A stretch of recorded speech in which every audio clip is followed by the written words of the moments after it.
अस्सलाम वालेकुम स्टूडेंट्स, ये मैथ्स है क्लास 7 की जिसका यूनिट नंबर 6 एक्सरसाइज 6.2 जिसका पार्ट 4 करेंगे। क्वेश्चन 7 एंड 8 इनको दो तरीक़ों से करना पड़ता है यूनिटरी एंड प्रोपोर्शन मेथड के तहत। इसके पहले 3 पार्ट ज़रूर देखिएगा इसी एक्सरसाइज के, जिसका लिंक आपको डिस्क्रिप्शन में मिल जाएगा। तो जब वो देखेंगे तो ये तरीके आपको समझ में आ जाएंगे।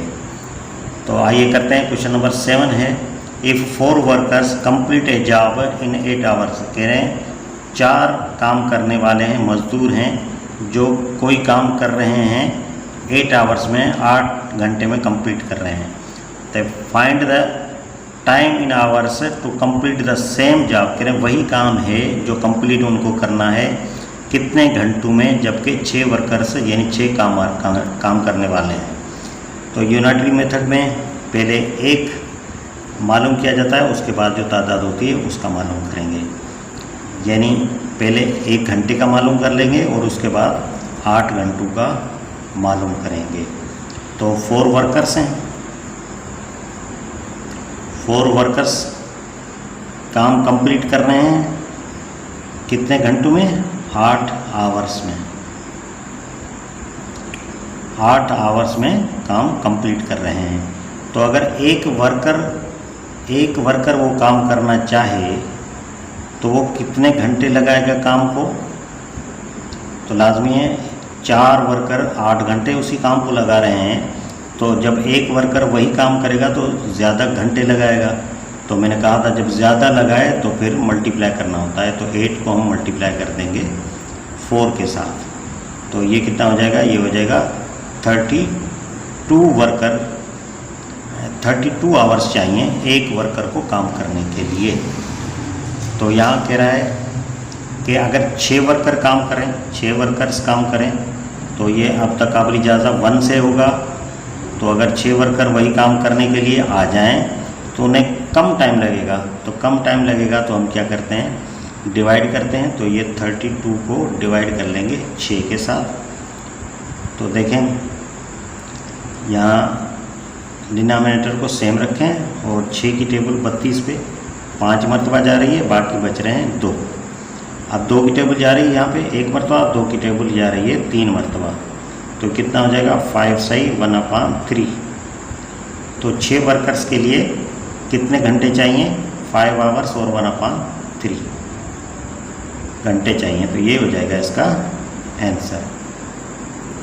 इसी को हम प्रोपोर्शन मेथड के तहत करते हैं कि जो 2 चीज़ें हमें मिली हुई हैं, कौन सी मिली हैं, वर्कर, एक वर्कर्स और मिले हैं आवर्स। तो वर्कर्स कितने हैं, 4 वर्कर्स हैं तो कितने घंटे लगा रहे हैं, वो 8 घंटे लगा रहे हैं। अगर 6 वर्कर्स काम करें तो कम घंटे लगाएंगे या ज़्यादा लगाएंगे, वो x यानी क्वेश्चन मार्क इधर लगा तो x। तो देखें 4 वर्कर कोई काम कर रहे हैं, कंप्लीट कर रहे हैं, 8 घंटे लगा रहे हैं। अगर वही काम 6 वर्कर करें तो लाजमी तौर पर घंटे कम लगाएंगे। तो यहाँ तादाद बढ़ रही है वर्कर की, यहाँ घंटे कम हो रहे हैं। तो ये इनडायरेक्ट प्रोपोर्शन होगा। और ये मैंने आपको बता रखा है कि इनडायरेक्ट प्रोपोर्शन में ये जो बाद वाली रकम है ये इधर पहले रखी जाती है और फिर ये 4 रखा जाता है, फिर प्रोपोर्शन आ जाता है और x के ऊपर जो होता है वो लास्ट में x रखा जाता है। पहले पार्ट ज़रूर देखिएगा ताकि ये आपको समझ में आ जाए। अभी इसका ये एक फार्मूला के बाहर वाले अदद आपस में मल्टीप्लाई होंगे।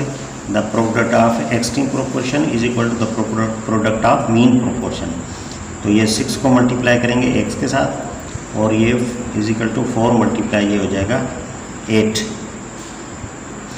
6 मल्टीप्लाई जाके डिवाइड होगा तो इसको मल्टीप्लाई करेंगे, ये हो जाएगा 32/6। तो ये 5, ये जो अभी हमने किया ये 5 सही 2/6 आ जाएगा। 2 की टेबल यहाँ पे 3 टाइम जा रही है तो ये कितना हो जाएगा, ये हो जाएगा 5 सही 1/3 आवर्स। तो बस यही हो जाएगा इसका आंसर।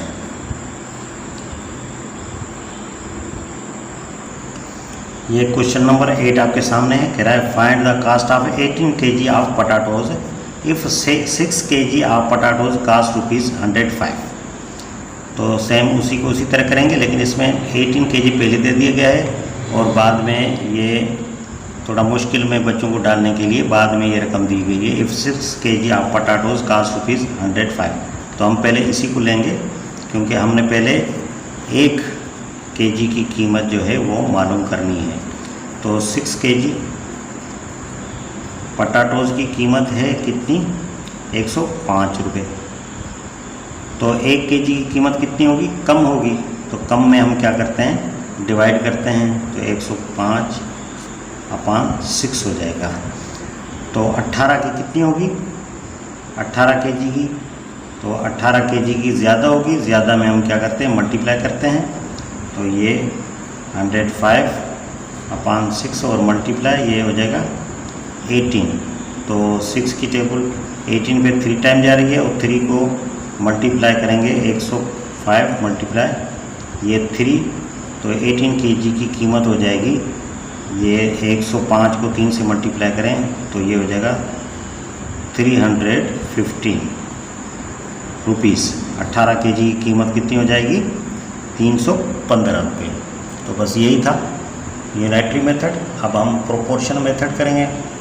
प्रोपोर्शन मेथड में हमें क्या क्या मिला है, 1 kg मिला है और रुपीज़, यानी रुपीज़ मालूम करने हैं, kg और रुपीज़। तो ये kgs कितने हैं, 6 kg है, तो इसकी कीमत कितनी है, 105 रुपये। तो ये 18 kg की कीमत कितनी होगी, देखें 6 kg की कीमत 105 रुपये है, तो 18 kg की कीमत लाजमी तौर पर ज़्यादा होगी। तो ये दोनों बढ़ रहे हैं, ये भी बढ़ रहा है और ये भी बढ़ रहा है, इसकी कीमत भी बढ़ जाएगी। तो ये डायरेक्ट प्रोपोर्शन होगा। और डायरेक्ट प्रोपोर्शन मैंने बताया था कि पहले 6 को रखते हैं और फिर 18 को रखेंगे और प्रोपोर्शन देंगे, फिर ये 105 और रेशो फिर आ जाएगा आखिर में x। तो इसका फार्मूला क्या है, the product of extreme proportion is equal to the product of mean proportion. तो ये 6 multiply x is equal to 18 multiply ये 105। तो यहाँ पे 6 मल्टीप्लाई है जाके डिवाइड होगा, तो 18 मल्टीप्लाई 105/6, 6 की टेबल 18 पे 3 टाइम जा रही है और 3 को जब मल्टीप्लाई करेंगे 105 से तो ये 315 रुपये हो जाएगा। तो बस यही हो जाएगा इसका आंसर। तो ये था आज का पार्ट। नेक्स्ट पार्ट तक के लिए इजाज़त दीजिए। अल्लाह हाफिज़।